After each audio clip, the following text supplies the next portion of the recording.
Bonjour à tous. Vous écoutez actuellement les prédications de l'Arche de l'Éternel à Anvers, Église de Dieu en Belgique. Nous espérons que cette parole vous bénira. Que Dieu vous bénisse.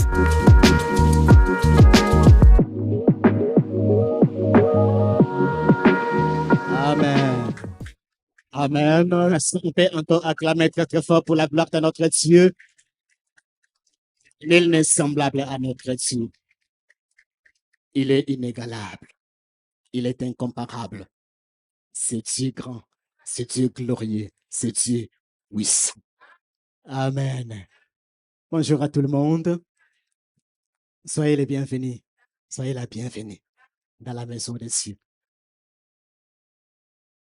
Dieu est bon. C'est un privilège pour nous de nous tenir en ces lieux pour partager sa parole. Nous disons merci à notre Dieu qui nous aime, qui nous réunit, qui nous donne un bon temps pour que nous puissions être encore en ces lieux.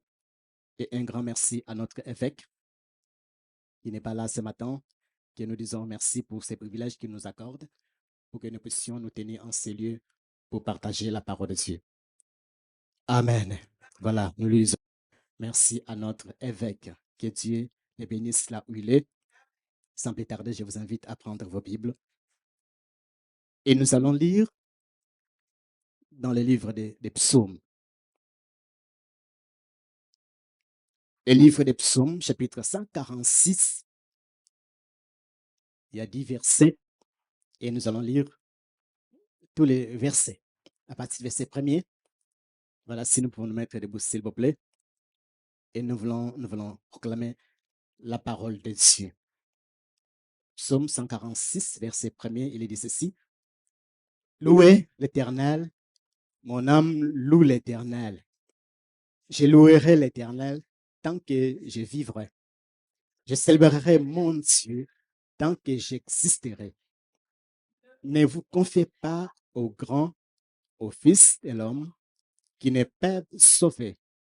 Leur souffle s'en va, ils rentrent dans la terre, et ce même jour, leurs descendants périssent. Heureux celui qui a pour secours les dieux de Jacob, qui met son espoir en l'Éternel, son Dieu. Il a fait les cieux et la terre, la mer et tout ce qui s'y trouve, et garde la fidélité à toujours. Il fait droit aux opprimés, il donne du pain aux affamés. L'Éternel délivre les captifs. L'Éternel ouvre les yeux des aveugles. L'Éternel redresse ceux qui sont courbés. L'Éternel aime les justes. L'Éternel protège les étrangers. Il soutient l'orphelin et la veuve, mais il renverse la voix des méchants. L'Éternel règne éternellement. Ton Dieu, Sion, subsiste d'âge en âge. Louez l'Éternel. Amen. On peut acclamer la parole de Dieu. Ton Dieu, ô Sion, subsiste d'âge en âge. Amen. Il est dit au verset 5, Heureux celui qui a pour secours les dieux de Jacob, qui met son espoir en l'Éternel, son Dieu. Qui met son espérance en l'Éternel, son Dieu. Amen. Amen. Le thème de mon message, je l'ai intitulé « Rechercher les vrais bonheurs ». Rechercher les vrais bonheurs. Amen. Le bonheur, c'est quelque chose que tout homme, toute femme recherche. Que tout le monde recherche. Que tout le monde cherche. Qu'il veut trouver. Et les gens parcourent parfois même des kilomètres justement à la recherche du bonheur, à la recherche d'une satisfaction, à la recherche qu'il soit heureux, à la recherche d'une plénitude. Et les gens vont même d'église en église. Pourquoi? Parce qu'ils sont à la recherche de quelque chose. Ils sont à la recherche de quelque chose. Le bonheur. Et c'est la volonté de Dieu que nous puissions vivre le bonheur. C'est la volonté de Dieu et que nous soyons heureux. C'est la volonté de Dieu que nous soyons satisfaits. Que nous puissions vivre la vie dans toute sa plénitude. Et que nous soyons heureux. Mais le problème est que souvent, nous cherchons le bonheur au mauvais endroit. Nous cherchons ce qui va satisfaire nos cœurs, ce qui va consoler nos cœurs au mauvais endroit. Au mauvais, là où on ne doit pas se retrouver. Et c'est là parfois que nous cherchons le bonheur. Et la plupart des gens parfois pensent que lorsqu'on parle de bonheur, ça veut dire plus de combats, plus des épreuves, plus de difficultés. Ce n'est pas ça le bonheur. Parce que tant que nous sommes sur cette terre, nous aurons des combats, nous aurons des difficultés, nous aurons des problèmes. Mais lorsqu'on parle de bonheur, c'est cette paix que vous avez, même au milieu des épreuves, même au milieu des combats, même au milieu des difficultés, au milieu d'une deuil. Vous avez la paix. Parce que votre paix, parce que votre bonheur ne dépend pas des circonstances de la vie. Parce que le bonheur ne dépend pas de quelque chose qui vient de l'extérieur. Ou des choses que des situations soient favorables ou pas favorables. Le bonheur, ce n'est pas que lorsque les situations sont favorables, là, on se dit non, je suis heureux. Je suis dans le bonheur. C'est la paix intérieure. Jésus a dit que votre cœur ne se trouble point. Il dit, je suis venu afin que mes brebis aient la vie et qu'ils soient dans l'abondance. Je vous laisse ma paix, je vous donne ma paix, a dit Jésus. Et c'est ça, c'est cette base est fondée le bonheur. C'est la paix intérieure. Vous avez les combats, vous êtes en prison, vous n'avez pas grande chose, mais vous êtes en paix. Parce que vous savez de qui vous dépendez. Parce que vous savez de qui vous dépendez, de qui votre vie dépend. Votre vie, nos vies ne dépendent pas de ce qui nous entoure. Nos vies dépendent de Dieu. Nos vies dépendent de Dieu. Et dans les textes que nous venons de lire, dans ces psaumes, l'auteur nous donne ce qu'on appelle la clé. Pour que nous puissions trouver les vrais bonheurs. Pour que nous soyons heureux, même au milieu des problèmes. Et lorsque nous lisons les Écritures, nous voyons que la plupart de ces gens ont trouvé ces bonheurs. L'apôtre Paul a trouvé ces bonheurs. C'est pourquoi vous allez les voir, même en prison, il peut chanter, il peut prier. Même en priant, enchaîné de toutes parts, il peut écrire pour consoler ceux qui sont à l'extérieur. Il peut écrire pour ces gens. Et pourtant, c'est eux qui sont à l'extérieur.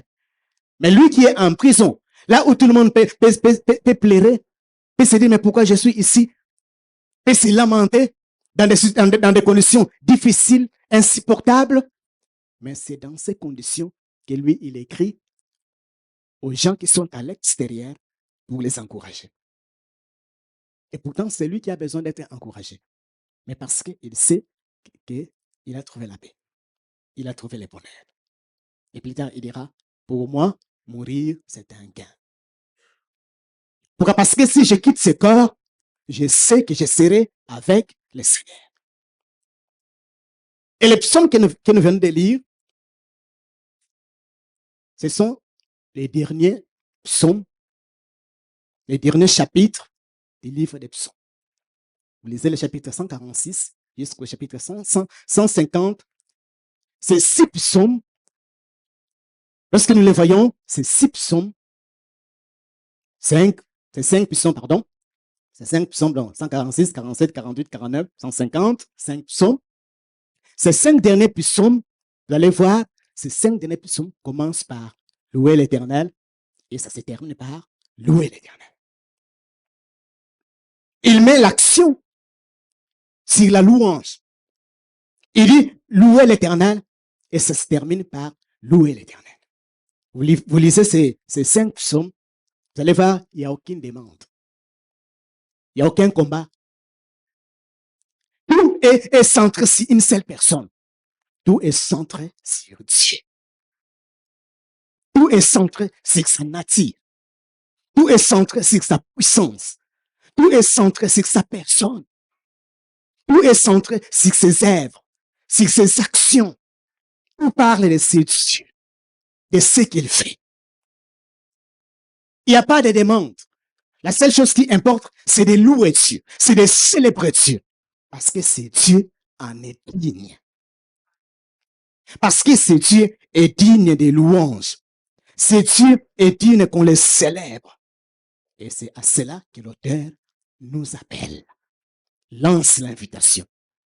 Pour que chacun de nous, pour que la création tout entière se joigne à lui pour célébrer ce Dieu, pour glorifier ce Dieu. C'est Dieu qui est capable de. C'est Dieu qui fait tout. C'est Dieu qui donne tout. C'est Dieu qui nous comble. Et l'auteur, il lance une invitation. Et il commence à se dire, mon âme loue l'Éternel.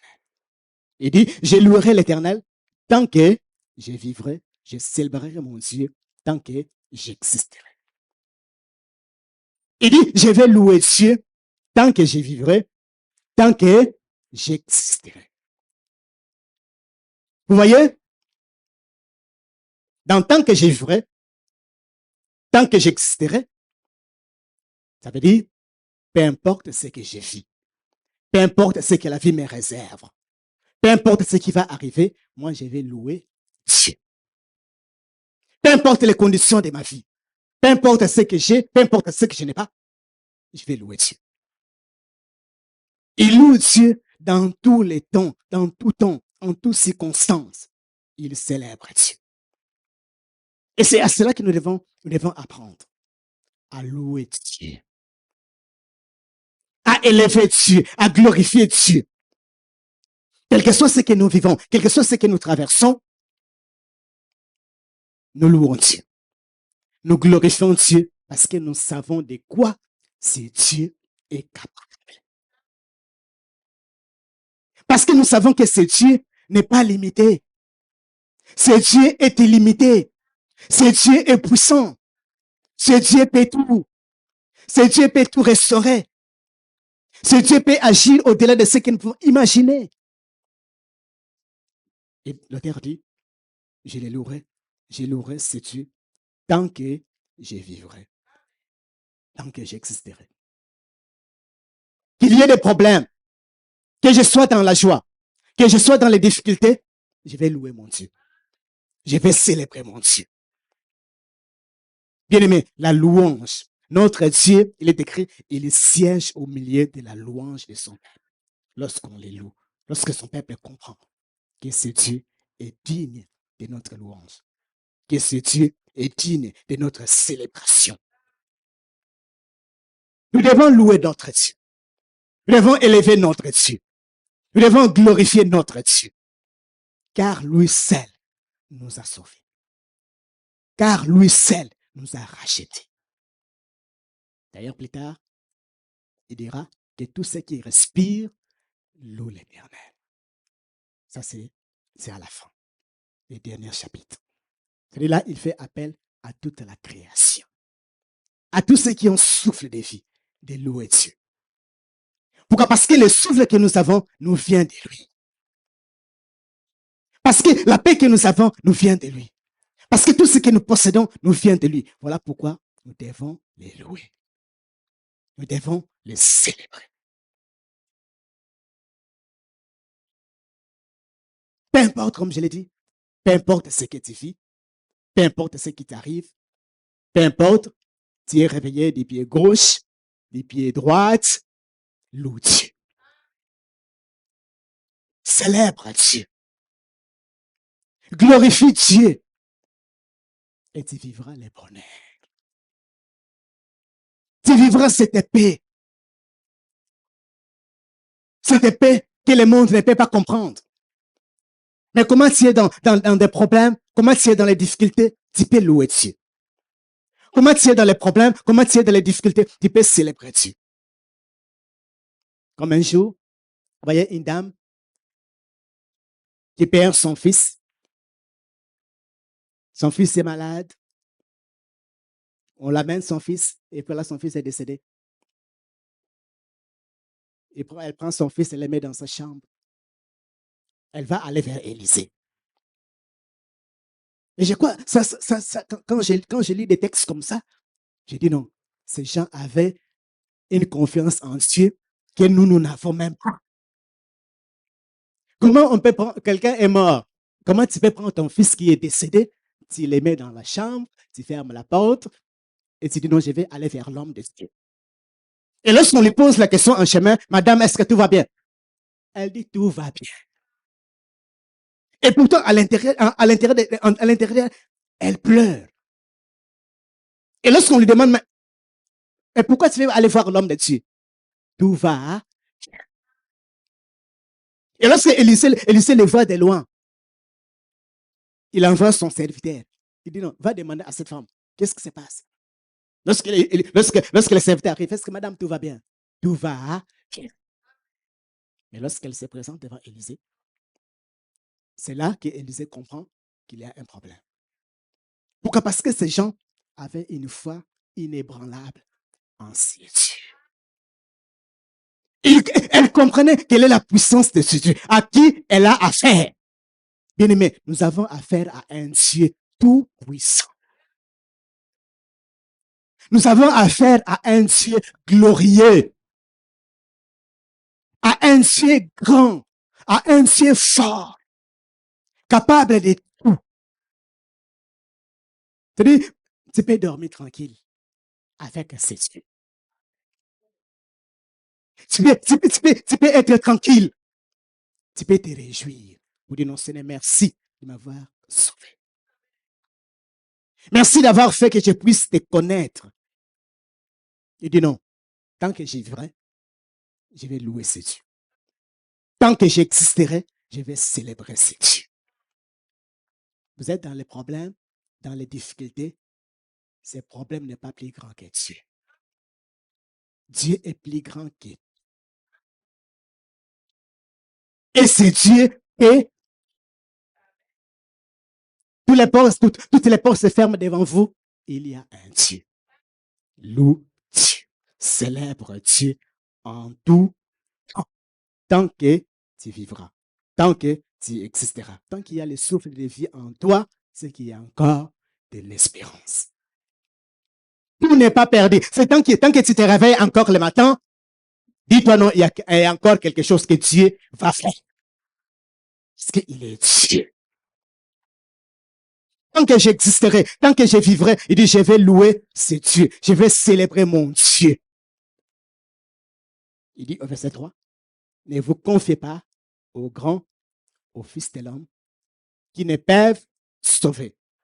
Leur souffle s'en va, ils rentrent dans la poussière, et ce même jour, leurs desseins périssent.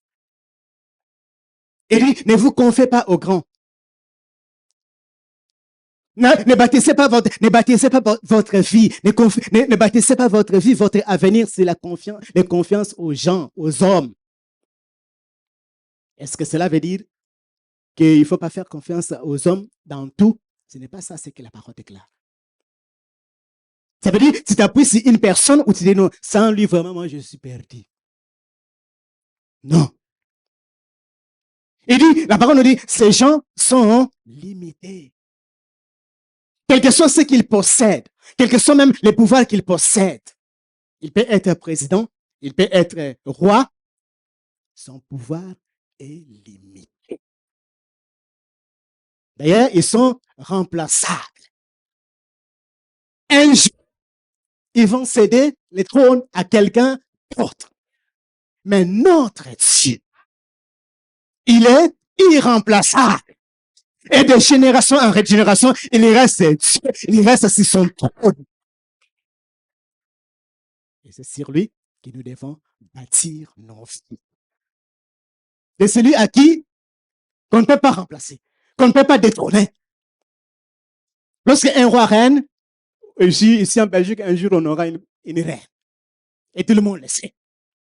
Mais notre Dieu, depuis des générations, depuis la création, depuis que le monde existe, depuis tout et que tout existe, il reste Dieu, il reste son trône, il reste roi pour toute éternité. C'est pourquoi il dit non, ne vous confiez pas aux grands. Ils sont mortels. Parce que si tu t'attaches beaucoup plus aux gens, lorsque ces gens vont se détacher de toi, toi aussi tu te détaches. Tu es perdu et tu es sans repère. Tu es perdu, tu ne sais plus où mettre la tête. Parce que celui à qui tu t'es appuyé n'est plus là. Non, les hommes sont mortels. Les hommes sont limités. Mais il n'y a que notre Dieu qui est immortel, qui est illimité. Et c'est sur lui qu'il faut s'appuyer. Et c'est sur lui qu'il faut compter pour son avenir, pour sa vie, pour tout ce qui nous concerne. Et il est dit au verset 5, où nous avons tiré notre thème, il dit, heureux celui qui a pour secours le Dieu de Jacob, qui met son espérance en l'Éternel, son Dieu. Il dit heureux. Le bonheur. Dans d'autres termes, il dit heureux. C'est-à-dire, est béni, est satisfait, est rempli de plénitude. Celui qui met sa confiance en qui? Celui qui a pour secours le Dieu de Jacob. Celui qui se confie en Dieu. Déjà, vous voyez que ce verset s'ouvre avec le mot heureux. Ça veut dire que le bonheur est accessible. Le bonheur est possible. Le bonheur est possible. Mais la clé, ça se trouve là-dedans. La clé, c'est quoi? Ça se trouve dans notre relation avec ce Dieu. C'est la relation que nous avons avec ce Dieu qui détermine notre bonheur. Si nous avons une relation superficielle, nous aurons aussi une vie superficielle. Si nous avons une relation, aujourd'hui c'est chaud, demain c'est froid, aujourd'hui on monte, on descend, on monte, on descend, ça sera la même chose. Vous voyez, comme je disais, les gens courent partout pour aller chercher le bonheur, pour aller chercher des satisfactions. Or, le bonheur, ça se trouve en Dieu. Et Dieu dira à Jérémie, ces gens, ils m'abandonnent. Moi qui est la source intarissable. Et qu'est-ce qu'ils font en retour? Qu'est-ce qu'ils font à la place? Ils vont aller creuser des citernes pour chercher de l'eau. Et c'est des citernes qui ne retiennent pas l'eau. Ils vont aller creuser des citernes et pourtant ces citernes ne retiennent pas l'eau. Ils abandonnent Dieu. Et c'est ce que parfois les gens font. Ils abandonnent Dieu pour aller chercher le bonheur dans le monde. Et ils ne sont pas satisfaits. Pourquoi? Parce qu'ils abandonnent la source. Bien aimé, la source du bonheur, c'est Dieu. Tu veux vivre le bonheur? Appuie-toi sur Dieu. Fais de ce Dieu ton Dieu. Le véritable. Tu veux vivre ce bonheur? Réajuste tes priorités. Réajuste tes passions. Les gens, vous savez, les gens, lorsque vous regardez, les gens demandent, ils ont l'argent, ils ont la gloire, ils ont les renommées, mais ils n'ont pas la paix. Pourquoi? Parce que ce n'est pas l'argent qui procure le bonheur.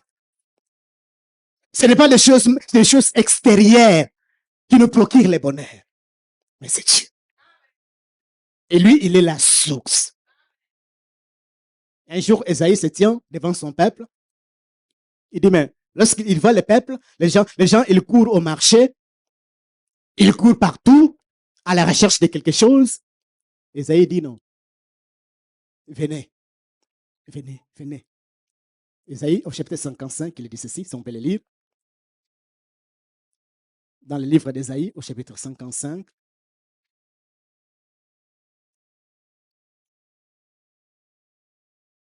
Il dit, verset premier, vous tous qui avez soif, qu'est-ce qu'il faut faire? Venez aux eaux. Il dit, même celui qui n'a pas d'argent, venez acheter et manger. Venez acheter du vin et du lait, sans argent, sans rien payer. Il dit, pourquoi pesez-vous de l'argent pour ceux qui ne nourrissent? Pourquoi travaillez-vous pour ceux qui ne rassasient? Les gens courent partout. Mais essayez de vous abandonnez celui qui est la source véritable. Pour vous appuyer pour votre, ce qui est dérisoire, ce qui est éphémère, ce qui est passager. Or, Dieu, lui, il est éternel. Dieu, lui, il paie. Salomon dira ceci dans le livre des Psaumes, toujours au chapitre 127, verset 2. Qu'est-ce que Salomon dit? Il dit, en vain, vous levez-vous matin, vous couchez-vous tard et mangez-vous le pain des douleurs. Il en donne autant à ses bien-aimés pendant leur sommeil. Il dit, c'est en vain. Regardez le monde dans lequel nous vivons. Tout le monde court. Tout le monde est pressé. Tu ne peux pas retenir quelqu'un. Tout le monde est pressé. D'ailleurs, même ici, dès que c'est parce qu'on est pressé. Parce que on court à la recherche de quelque chose. Il dit, vous vous levez le matin. Je n'ai pas dit que le travail, c'est mauvais. Mais ce que l'auteur dit, il dit, vous vous levez le matin. Hein, et vous couchez tard, fatigué. Mais vous n'êtes pas satisfait. Vous n'êtes pas satisfait. Et pendant ce temps, qu'est-ce que Dieu fait? Pendant que c'est bien aimé, vous voyez, ce n'est pas n'importe qui, ce sont ses bien-aimés. Il dit, pendant que c'est bien-aimé, Dieu leur donne, il leur donne du pain. Pendant que les autres courent, ils sont vite, ils sont à la recherche de quelque chose. Et pendant ce temps, les bien-aimés qui se reposent, Dieu leur donne ce qu'il faut. Pourquoi? Parce que c'est Dieu qui est béni. C'est Dieu qui est la source de tout. Et les gens abandonnent tout. Jeunes gens, n'abandonnent pas Dieu. C'est Dieu qui a ton avenir dans sa main. C'est Dieu qui a tout ce qu'il te faut pour ton avenir. Tes personnes ne te trompent. C'est Dieu. Ça peut prendre du temps. Mais ça finira à y arriver. Parce que Dieu ne peut pas se tromper. Et Dieu ne peut pas te tromper. Il fait toutes choses, nous dit la parole, belle en son temps. C'est possible que nous puissions vivre les bonheurs. C'est possible. Mais ça commence par notre relation personnelle avec Dieu. Comment est notre relation avec ce Dieu? Et c'est là la question qu'il faut bien se poser. Quelle est ma relation avec ce Dieu? La relation que j'ai réellement avec Dieu. Pas la relation que j'ai avec les autres personnes. Pas la relation que j'ai avec les hommes de Dieu. Tu peux avoir une bonne relation avec un homme de Dieu, mais pas une bonne relation avec Dieu. Et c'est ça parfois le monde d'aujourd'hui. C'est bien d'avoir des relations avec des hommes de Dieu qui peuvent nous aider. Parce qu'on veut grandir. On veut connaître ce Dieu. Pas pour profiter de lui. Qu'au moindre problème, je cours. Parce que lui, au moins, il a une relation avec Dieu. Ce n'est pas une affaire entre lui et Dieu, mais c'est une affaire entre toi et Dieu. C'est une affaire d'une relation personnelle à toi avec Dieu. C'est que lorsque tu te retrouves dans les problèmes, dans les difficultés, tu sais que j'ai un père. J'ai un père à qui j'ai fait une alliance. J'ai un père auprès de qui je peux me tourner. Parce que lorsque je suis dans les problèmes, lorsque je suis dans les difficultés, je peux entrer dans ma chambre, je peux fermer la porte et crier à lui. Pourquoi? Parce que c'est une relation vraie que je cherche avec lui. Les dangers parfois, lorsque nous accrochons beaucoup plus aux hommes de Dieu parce que nous voulons profiter d'eux, je l'ai dit, dans les façons de profiter. Pas pour grandir. Si c'est pour grandir, c'est une bonne chose. Parce que on connaît ces dieux. On connaît cet homme de Dieu. On connaît son expérience avec Dieu.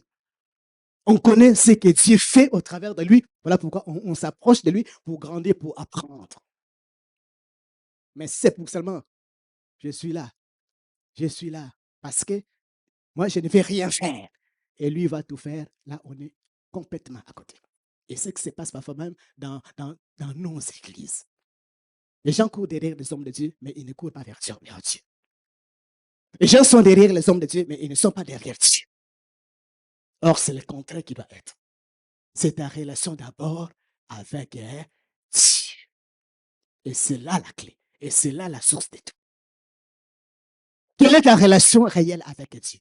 Est-ce que tu es vraiment en bon terme avec Dieu? Avec ce Dieu? Jeunes gens. Est-ce que tu t'es déjà posé la question, tu t'assois chez toi, mais quelle est ma relation avec Dieu? Mais en fait, lorsque je viens à l'église, je viens pour. C'est toi, c'est ce que l'auteur dit au verset premier. Il dit mon âme. Il s'assoit, il dit mon âme, mais qu'est-ce que tu fais? Loue Dieu. Il parle à son âme. C'est-à-dire, tu t'assois, tu te poses la question. C'est comme tu prends la chaise, tu parles avec ton âme. Est-ce que tu es vraiment en bon terme avec Dieu? Ou justement, tu viens parce que non, mes amis viennent, moi aussi je viens. Parce que quelqu'un vient, non, moi aussi je viens. Parce que si je ne viens pas, on va m'appeler pour dire mais pourquoi tu n'es pas venu et j'aurai beaucoup d'explications à donner. Alors, pas d'explications, je viens. Non, tu viens parce que tu as besoin de cette intimité avec Dieu. Jésus dit à la femme samaritaine à qui il avait demandé de l'eau, il dit, si tu connaissais les dons de Dieu, et si tu savais celui qui te demande à boire, c'est toi qui l'aurais demandé. Lorsque tu comprends qui est Jésus pour toi, on ne va plus te forcer. On ne va plus te dire, non frère, mais viens, non! Tu sers Dieu parce que tu sais ta relation avec Dieu. Tu sais que c'est pour lui que tu viens. Tu ne viens pas pour tes parents. Tu ne viens pas pour plaire quelqu'un. Tu viens pour Dieu. Tu viens servir ton Dieu. Tu viens le louer. Tu dis non, je ne peux pas me taire. Je vais louer mon Dieu. Je vais célébrer mon Dieu. Jeunes gens, ne cours pas à l'église justement pour courir. Ne viens pas servir Dieu justement pour servir. Mais viens, parce que non, tu as une relation réelle avec ce Dieu. Et ce Dieu ne te décevra jamais. Jamais. Il te donnera ce que ton cœur désire. Parce que c'est Dieu, comme je l'ai dit, il peut tout. Il peut te restaurer. D'ailleurs, c'est ce que nous voyons dans la suite. Par rapport à ce que ce Dieu fait, par rapport à ses actions. C'est ce que nous voyons à partir du verset 7 jusqu'au verset 9. Là, maintenant, l'auteur parle des actions de Dieu, des actions concrètes de ce que Dieu fait, de ce que Dieu accomplit dans la vie des gens, dans la vie des gens qui ont des besoins. Vous voyez, c'est-à-dire, il y a au moins 10 besoins énumérés dans ce texte. À partir du verset 7. Qu'est-ce qu'il dit? Il dit, verset 6, il a fait les cieux et la terre et la mer et tout ce qui s'y trouve. Là, il présente Dieu comme étant le créateur de toutes choses. tout ce que nous voyons a été créé par Dieu. Il présente le Dieu créateur de tous les créateurs, tout puissant. Et ce Dieu, il dit, il est fidèle. Il garde sa fidélité. Maintenant, il commence verset 7. Qu'est-ce qu'il fait? Il dit, il fait droit aux opprimés. Aux opprimés. Là, c'est quelqu'un maintenant qui est dans les besoins. Qui a besoin d'être justifié. Qui n'a pas de droit, qui n'a personne pour les défendre. Qu'est-ce que Dieu fait? Il dit, il fait droit aux opprimés. Deuxièmement, qu'est-ce qu'il fait? Il donne des pains aux affamés. Là encore, il a besoin. Et qu'est-ce que Dieu fait? Il pourvoit à ses besoins. Toujours au verset 7, il est dit, il délivre quoi? Les captifs, ceux qui sont réunis. À qui personne ne vient délivrer. Et qu'est-ce que Dieu fait? Il vient, il délivre. Là encore, un besoin. Et Dieu intervient. Et verset 8, qu'est-ce qu'il dit? Il ouvre les yeux des aveugles. Là, il y a encore quoi? Un besoin. Et qu'est-ce que Dieu fait? Il intervient. Toujours verset 8, l'Éternel redresse ceux qui sont courbés, les infirmes, qui ont des difficultés à marcher, qui ont des difficultés à se relever. Et Dieu, il vient, il pourvoit à leurs besoins. Toujours verset 8, il dit quoi? L'Éternel aime les justes, les gens qui le servent, les gens qui l'aiment. Et au verset 9, il dit quoi? L'Éternel protège les étrangers. Il soutient l'orphelin et la veuve. Et toujours verset 10, verset 9, à la fin, l'Éternel fait quoi? Il renverse les méchants. C'est-à-dire, lorsque les méchants se lèvent contre toi, lorsqu'ils font des projets dans le secret, que toi, tu ne vois même pas, qu'est-ce que Dieu fait? Dieu prend ces projets, il les renverse, il les annule. C'est pourquoi il faut lui faire confiance. C'est pourquoi il faut s'attacher à lui. Parce que nous avons un Dieu voyeur dans tous les détails de nos vies. Il n'y a aucun détail qui l'échappe. Il voit tout, il contrôle tout, il donne tout, il agit pour. C'est-à-dire, vous voyez, il est spécialiste en tout. Quelqu'un est dans les besoins, mais il vient, quel est ton besoin? Ah non, je suis affamé. Il donne à manger. Lorsqu'il regarde quelqu'un, il est quoi? Non, ce sont les ennemis qui se lèvent contre lui. Qu'est-ce que Dieu fait? Il renverse les projets des ennemis. Et ça, c'est ton Dieu. Alors, sois en paix. Tu as un Dieu puissant. Tu as un Dieu qui voit. Tu as un Dieu qui agit au-delà de ce que tu peux penser, au-delà de ce que tu peux imaginer. Et il termine en disant, l'Éternel règne éternellement. Il dit, ton Dieu, ô Sion, subsiste d'âge en âge. Il dit, ton Dieu à toi, il règne éternellement. Il n'a pas de commencement. Tu dors, tu te réveilles, il règne. Tes ennemis s'agitent, tu sais que ton Dieu règne. Il est au contrôle de tout. Et tu n'as pas besoin d'avoir peur de tes ennemis. Tu n'as pas besoin de te dire non, ils vont me bouffer, ils vont pas te manger. Il est dit, il les renverse les projets des méchants. Les projets des méchants. C'est pourquoi il faut lui faire confiance. Il faut s'appuyer sur ce Dieu. Il dit, ton Dieu au Sion subsiste d'âge en âge. Lorsque vous lisez au verset 5, là, il a parlé de quel Dieu? Il a parlé du Dieu de Jacob. Maintenant, à la fin, il parle de quel Dieu? Il dit de ton Dieu à toi. C'est-à-dire le Dieu de Jacob. Il n'est pas seulement le Dieu de Jacob, mais il est aussi ton Dieu. Comme pour Jacob. Au départ, au préalable, c'était le Dieu de ses pères. Le Dieu d'Abraham. Le Dieu d'Isaac. Mais avec ça, lorsqu'il s'est mis en relation avec ce Dieu n'est plus, on ne l'appelle plus le Dieu d'Abraham, d'Isaac, et ça s'arrête, mais on l'appelle maintenant le Dieu d'Abraham, le Dieu d'Isaac, le Dieu de Jacob.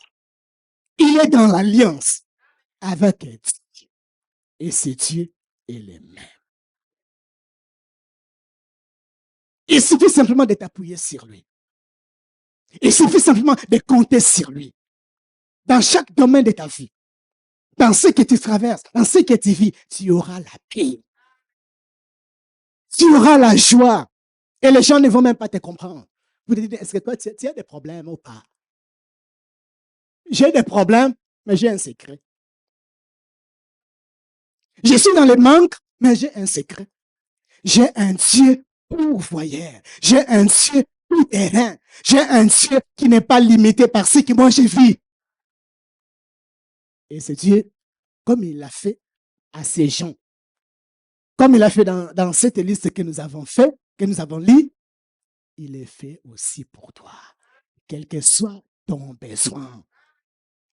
Ton besoin ne lui échappe pas. Il en connaît. C'est pourquoi il dira que votre cœur ne se trouble point. C'est une question, une relation avec ce Dieu. Et il termine en disant, louez l'Éternel. Et il fait sa conclusion en disant, louez l'Éternel. Mais qui va louer l'Éternel? Vers la fin. C'est tous ceux qui ont vu la main de ce Dieu. C'est tout ce qu'il a nourri. C'est tout ce qu'il a sauvé. C'est tout ce qu'il a délivré. Est-ce que Dieu vous a nourri? Est-ce que Dieu vous a sauvé? Est-ce que Dieu vous a délivré? Alors c'est à vous que l'appel est lancé. Louez Dieu. Dieu vous a fait sortir d'une situation difficile, d'une situation où vous ne pouvez même pas vous en sortir. Et à la fin, l'auteur dit, louez l'Éternel. Au début, il dit, mon âme loue l'Éternel. C'est moi qui vais louer Dieu parce que j'ai vu ce que Dieu a fait. Maintenant, c'est à tout le monde que j'ai fait appel. Tous ceux qui ont vu la main de Dieu, tous ceux qui sont en relation avec ce Dieu, louez Dieu. Tous ceux qui ont vu la main de Dieu comme Jacob, tous ceux qui ont été opprimés, tous ceux qui étaient affamés, tous ceux qui étaient captifs, tous les aveugles, où vous ne voyez même pas. Parce que l'aveuglement, ce n'est pas simplement physique, mais spirituel aussi. C'est-à-dire, on vous a parlé de ce Dieu, vous dites, vous savez, quand on était encore des jeunes, de côté des jeunes encore, à l'époque, on ne connaissait pas le Seigneur, dans les 14, 15 ans. Et lorsqu'on voyait des frères qui venaient, en Afrique, les gens, ils parlent comme ça, ils prêchent comme ça. Et moi je regarde et je dis, ils ont faim. C'est la faim qui les fait comme ça. Ils prêchent parce qu'ils ont faim. Parce qu'après avoir prêché, on leur donne quelque chose à manger. Mais ce n'est pas ça. Ils avaient une relation. Et ils ne pouvaient pas se taire. Vu ce que Dieu a fait. Comment je peux me taire par rapport à la grandeur de ce Dieu, par rapport à ce que ce Dieu a fait. Et il parle de ce Dieu, de ce qu'il a accompli. Il dit, vous avez vu la main de Dieu. Vous avez été touché par Dieu. Alors l'invitation vous est lancée. Pour louer Dieu, pour célébrer Dieu. Recherchez le vrai bonheur. Jeunes gens, recherchons le vrai bonheur. Ça se trouve en Dieu. Ce n'est pas dans les réseaux sociaux. Ce n'est pas sur les téléphones. En Dieu. Et ça passe dans une relation. Une relation personnelle. Comme Jacob, au départ, vous allez voir. Au départ, Dieu n'était pas son Dieu. C'était le Dieu de ses pères.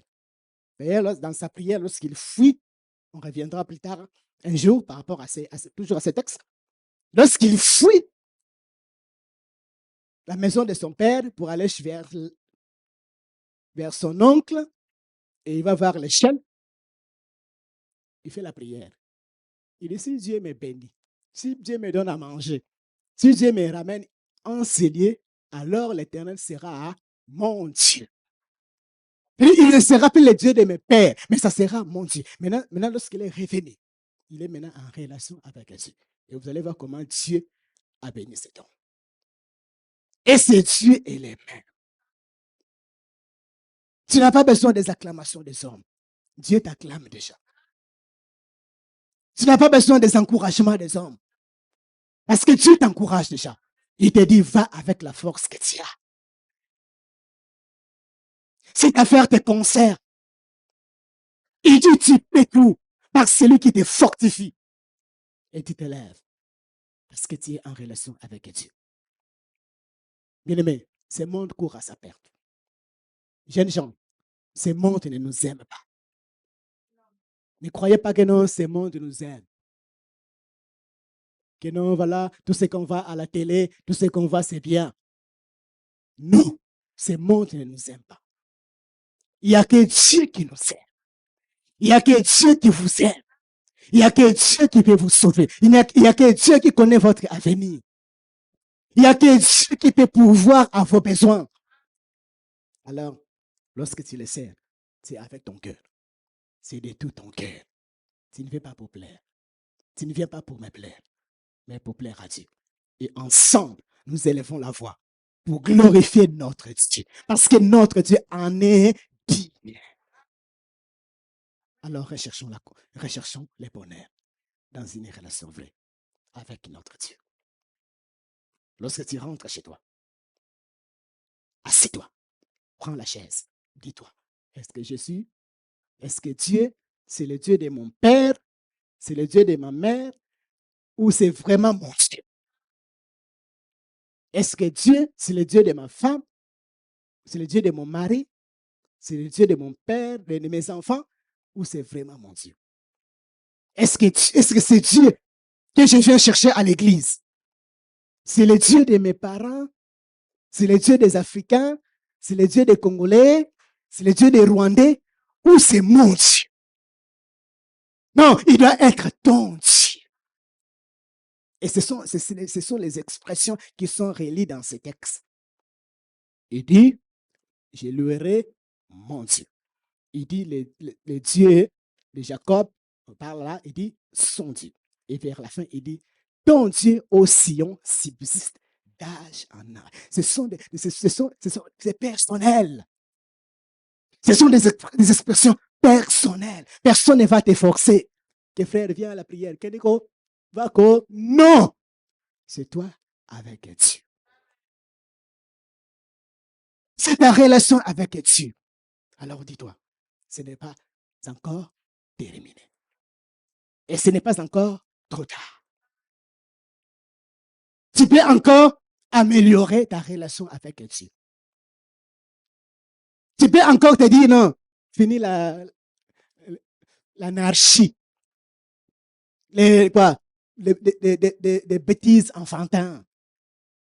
Pour dire non, puisqu'on ne m'a pas appelé, si on ne m'appelle jamais, je ne viens pas. Personne ne va t'appeler.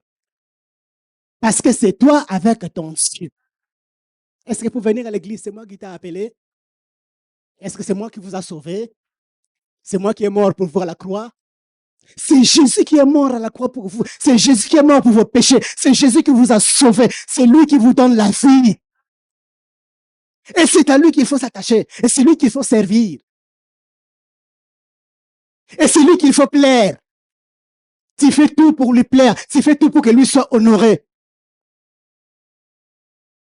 C'est une question d'une relation. Ça passe par une relation. C'est possible de vivre le bonheur. Et c'est accessible à tous ceux qui ont pour secours le Dieu de Jacob, qui s'appuie sur lui. Ce n'est pas trop tard. Ce n'est pas trop tard de s'arrêter et de se dire des bêtises enfantins. Hein? C'est terminé. Je n'ai pas besoin qu'on me supplie. Je n'ai pas besoin qu'on me force. Je n'ai pas besoin qu'on m'encourage. Parce que je sais, je suis déjà encouragé par quelqu'un. Nous avons besoin d'être... Je n'ai pas dit qu'il ne faut pas encourager les gens. Mais dès le départ, la fondation, c'est moi qui les pose. Parce que c'est une affaire entre moi et Dieu. C'est une affaire, d'abord, la vie chrétienne, c'est d'abord une affaire personnelle. Que personne ne vous trompe. D'abord, une affaire personnelle. Rite dira, ton Dieu sera mon Dieu. C'est-à-dire, il est ton Dieu, maintenant, il sera mon Dieu. Ton peuple sera mon peuple. Ce n'est pas que non, je viens seulement pour t'accompagner. Il dit non, je vais faire de ton Dieu mon Dieu. Et je vais faire de ton peuple mon peuple. Je vais entrer en relation. Et vous savez comment Dieu a béni Rite. Il a vu, elle a vu ce qu'elle a vu. Pourquoi? Parce qu'elle a été peut-être plus, peut-être moins, mais sans enfant. Mais lorsqu'elle s'est mise en alliance avec Dieu, ce qu'elle n'avait pas sans Dieu, elle les a obtenus avec Dieu. Et c'est possible avec ce Dieu. Et ce Dieu est le même. Tu veux le bonheur, la paix intérieure, même au milieu des combats, au milieu des difficultés, appuie-toi sur Dieu. N'abandonne pas Dieu. Que personne ne te trompe. Que personne ne te dise le contraire. Que non, c'est l'église des Africains. Ce n'est pas l'église des Africains. C'est l'église de Dieu. Et je ne viens pas parce que c'était un rassemblement des Africains. Je viens parce que je viens rencontrer Dieu. Je ne viens pas parce que ma femme me l'oblige. Chérie, toke karako, on y va. Non, je viens parce que j'ai une relation avec Dieu. Et je veux que ça continue. Et je veux encore aller plus loin avec ce Dieu. Et je veux encore aller dans la profondeur avec ce Dieu. Et je veux que tout en moi change. Parce que je veux que jour après jour, ce Dieu enlève en moi le faux. Et je viens dans sa présence.